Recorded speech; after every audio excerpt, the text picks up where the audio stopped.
மேல் இருப்பது தனி உரிமை. நிதியமைச்சரால் நீங்கும் வறுமை, பெண்ணாக பிறந்த அனைவருக்கும் இவரது வெற்றி பெருமை. இப்பொழுது மாண்புமிகு மத்திய அமைச்சர் அவர்களை பற்றிய சிறு குறிப்பு. அவருக்கு இன்ட்ரோடக்ஷனே தேவையில்லை, இருந்தாலும்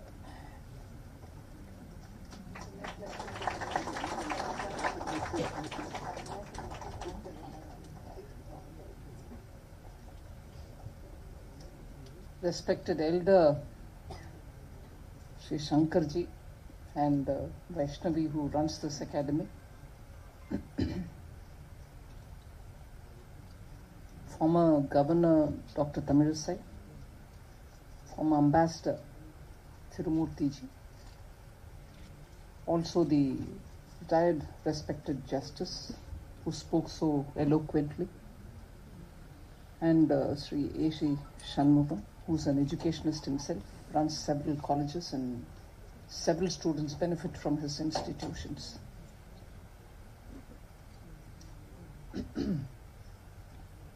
I'm extremely honored and I feel very happy to have been trained and readied by this academy to take the civil service examinations. So congratulations and all very best to you. I would first want to give a disclaimer. The 3-minute restriction was not mine. I would have loved to hear it myself. I would have honestly loved to hear each one of them myself. A lot has been said, so I'm not sure if I really will add anything more valuable. All the C's, 6 plus 4 C's, which were mentioned, very important. May not be possible to follow all the 10, but at least you should choose and make a practice of, adhering to some of the C's. And experience spoke when Ambassador Tirumurti mentioned what it is to be in a career of service. And he was all positive, but I want to bring in an element of being a bit of a cynicist. It is very easy to fall into a temptation of small tantalizing things which come before us and we think, okay, it's all right, who's going to see me? After being in the administration for now close to 11 years, the bureaucracy in India, Ambassador Tirumurti should pardon me, the bureaucracy in India is one which is very steely, but is wonderfully networked to know who's doing what. It is they who run the system for themselves. They know who's the officer, who's young, who's doing brilliantly well in a remote corner of India where he's running the district administration. They equally know who among the newcomers is creating trouble for himself. So at no point in time I think you should have a feeling that you're too far away from Delhi and therefore you can do what you want. No, the system is damn efficient in keeping an eye on each one of you all. Just as political parties keep an eye on each one of us political workers. But more than the political parties, the bureaucracy is very efficient to keep meticulous record of every year of what you do and what you don't and what you do which are not supposed to be done. So whilst ethical practices are something which I'll appeal, saying you should adopt ethical ways of doing things, be honest, be good in your service, and integrity is of high value, which Ambassador mentioned. But we should be clear that CCTV cameras are not in the common man's streets. It's even within the hallways of bureaucracies. So please do not for a moment fall for any temptation. You're all proud officers of a glorious service. India's bureaucracy is one of the finest in the world. We are very sparingly provided for, because I see when I go abroad a delegation where we would sit to have a bilateral meeting. India goes with frugal, absolutely shoestring budget in the sense of number of people who come, the domain experts who sit with the minister to negotiate. Whereas, let us say, a Chinese or an American or any one of the Western G7 countries, the top 7 countries, they would have at least 30-35 people. At the table with the minister, let us say 4, behind them 10, even behind them another 20, all helping with papers and that little additional value for your negotiation. So the bureaucracy there is awash. You don't have a dearth of people, whereas Indian bureaucracy is very frugal. You accompany yourself with about 3 or 4 top bureaucrats to talk, and they will be absolutely endowed with all the facts. They're backed with data, they're backed with institutional memory, and therefore your teams perform as much as anybody else. Win or lose, it's okay. So what it calls for is absolute being in control of your job.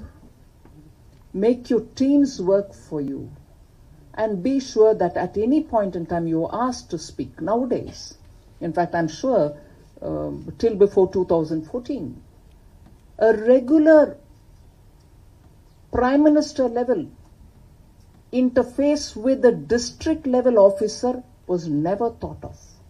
Prime Minister Modi brought that in. Pragati is a program which Prime Minister sits and does with the district administration. So a junior level officer who's just posted in a district directly speaks with the Prime Minister about what he's doing in his district and how he's taking his district forward.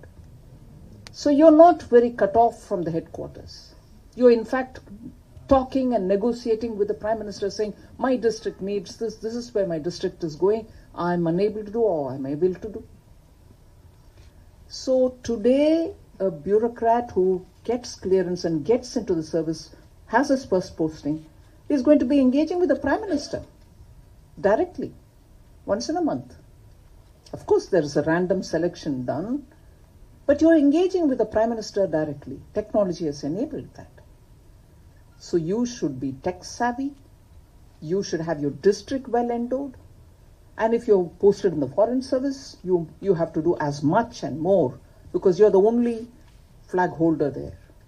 An entire team will have to work, whether it is matters related to trade, whether it is matters related to strategic affairs, whether it is defense. Just imagine the scope of operation.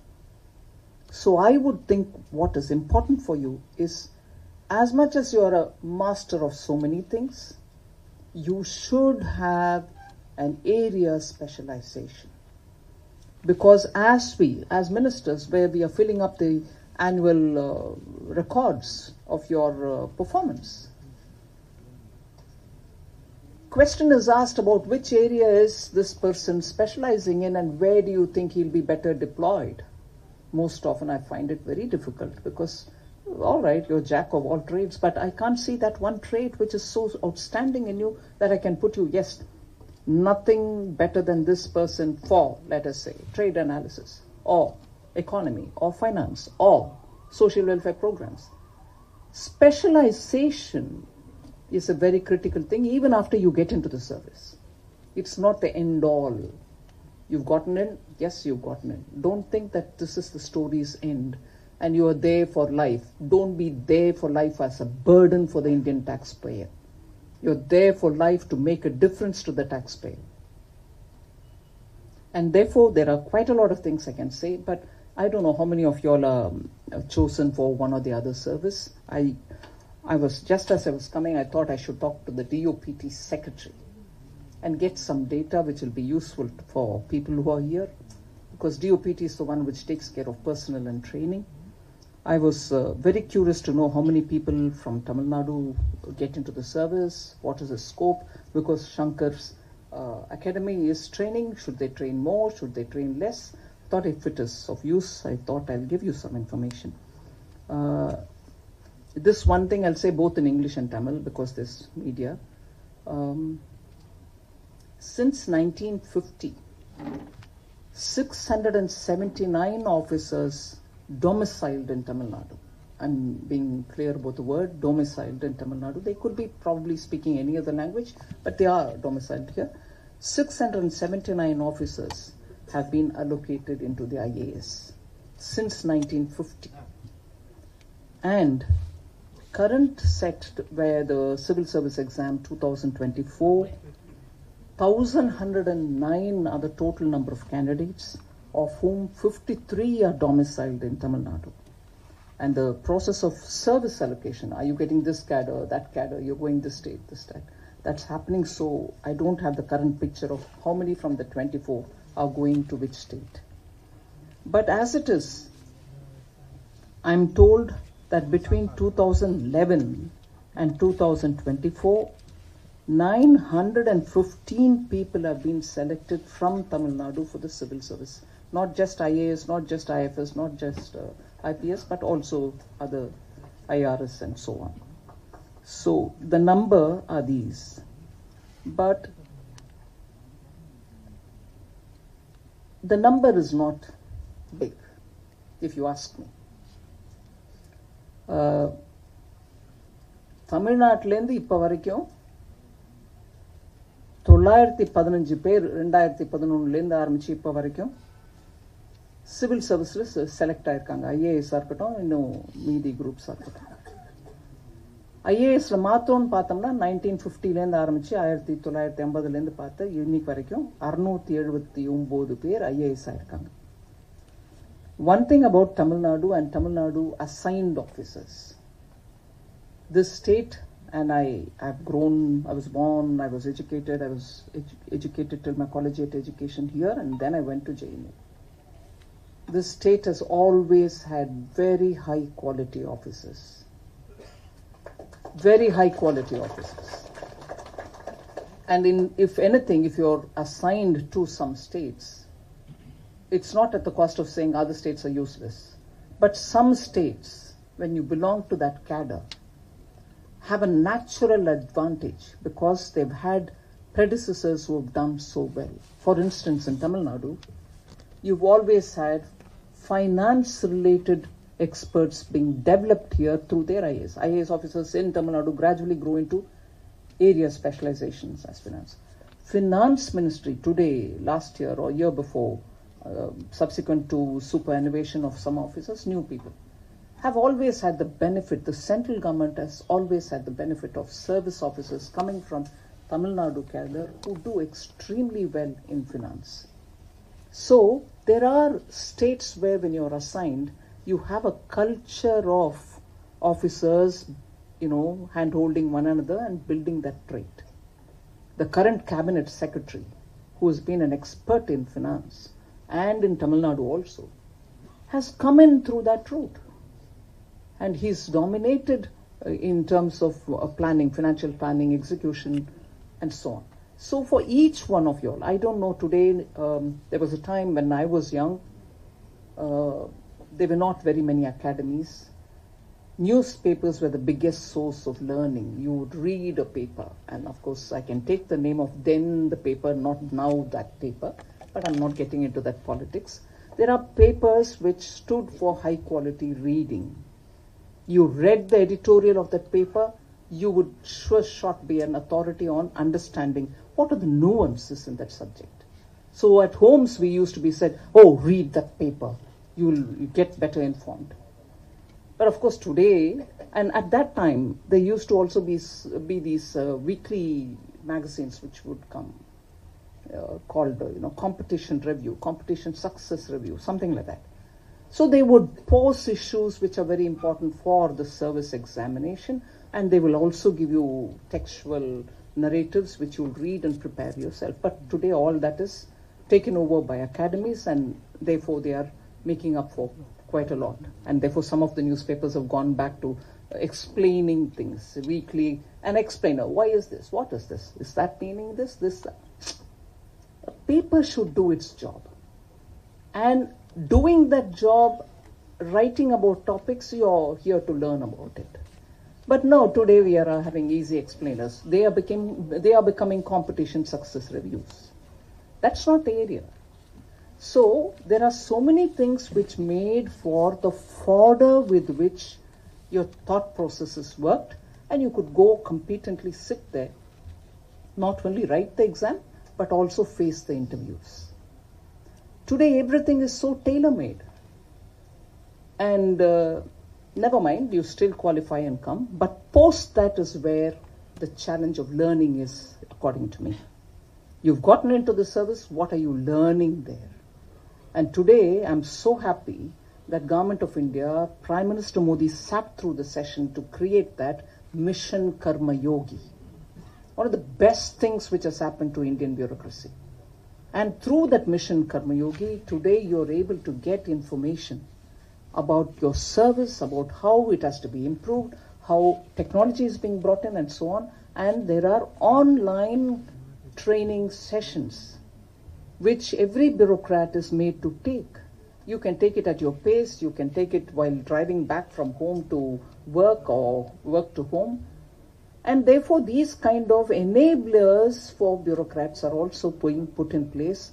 I think these will help your career to be built up. And above all, one thing which I tell the revenue service people who come under my ministry is, what are we doing with taxpayers? Earlier, they used to come sit with the assessing officer, file, they bring the chartered accountant and make their explanations and so on. Today, it's all faceless. It's all, you can fill your own forms. You don't even need a chartered accountant up to a certain level of income because you can self-authorize it. So technology has come in the place of the assessing officer, but he's there still, he's doing his job. So when technology comes in place, what is that information I need to get from the assessee? I can always bring in an Infosys or a Wipro or a TCS and say, get me a system done, this should be used by the taxpayer. But when that happens, actually a revenue official's requirement doesn't get met. Technology builds that system, somebody files it in, and assessee is, all right, no. The assessee says, hey, but you're asking me this question later. There's no column there. There's no drop down which I can use to enter my data.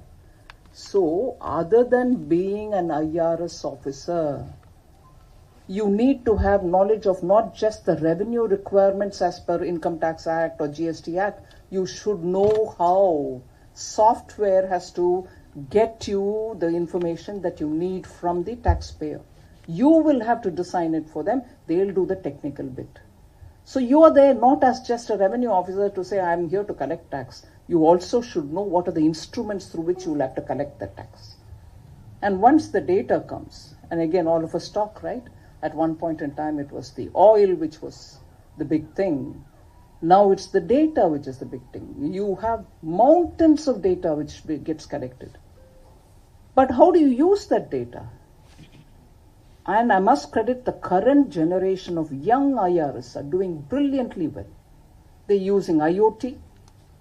They're using all kinds of techniques to see where the evasion happens. He will say this person is evading this much. Or he's whitewashed money here. He's bringing in money which is getting laundered. The story just opens up. It's like magic. It just so is impressive. It's like a web, spider's web. You touch one fellow, it automatically takes you to 50 others. You should be able to play around with these technology which is available for you. So qualifying is just the first step. You have so many ways in which you can stand out in your service as different from the other because you're doing so much more self-learning. You're using technology. You're able to bring the team to do meaningful work. So I won't take more time, but I think this is the first threshold in your career. And after that, how you fit yourself in. I'll give you one final example. Finance Ministry it is which coordinates for the states to get funds from the multilateral institutions all over the world. World Banks, ADBs of the world. But we don't do it all for ourselves. It depends on the state. One state would want one particular project, another would want a completely different one, but all of them will want funds from abroad. They come with a proposal, but is it tailored to meet the requirements of, let's say, World Bank, or let's say ADB, or let's say JICA? No, most of them do not have the capacities for creating a globally acceptable format. But some states have it, and have it so well entrenched into their system that when an application comes from some states, it is so easy to pass through, and it goes to the board, and it's very easy for us to go defend it there and get that money within a short time. But it's not the fault of another state which doesn't have that kind of an official. So if their officers are not so well endowed, that state lags behind. Money is available for everybody. But the states who are more efficient in this are able to quickly process their whole system, and the state benefits out of it. Periodically, there are times when I sit and say, hey, hasn't this state got more than proportionate quantum for themselves at the cost of somebody else? It is made or unmade by the officers who are sitting there. So you serve the cause of your state better if you're very well trained, equipped, talk to your batchmates, talk to your somebody, and understand how you have to project your state's projects and needs. So there is so much depending on you. But just because there's so much depending on you, please don't compromise on values. Indian bureaucracy should not be the cause for India's, once upon a time, it was looked at as, most corrupt place. I'm not saying entirely due to bureaucracy, but most corrupt place was the impression. I think at least the political executive has made conscious effort to get out of that image. And I can for sure say under Prime Minister Modi, corruption is the one big thing which has been just kept far away, miles away, doesn't come anywhere close to the administration. If the political executive has achieved that, I would want the bureaucracy, the executive, to show that they are capable of doing it, and young officers are the ones who should stand out to say, I'm here to serve, and I will serve with just what I get. And you're, with due respects, you're paid very well. So thank you for giving me this opportunity, and all the very best to all of you.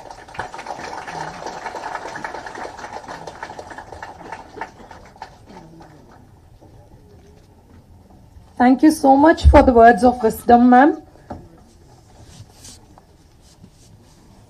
நிஷ்காம கர்மா என்று பகவத்கீதையில் ஒன்று உண்டு. போர்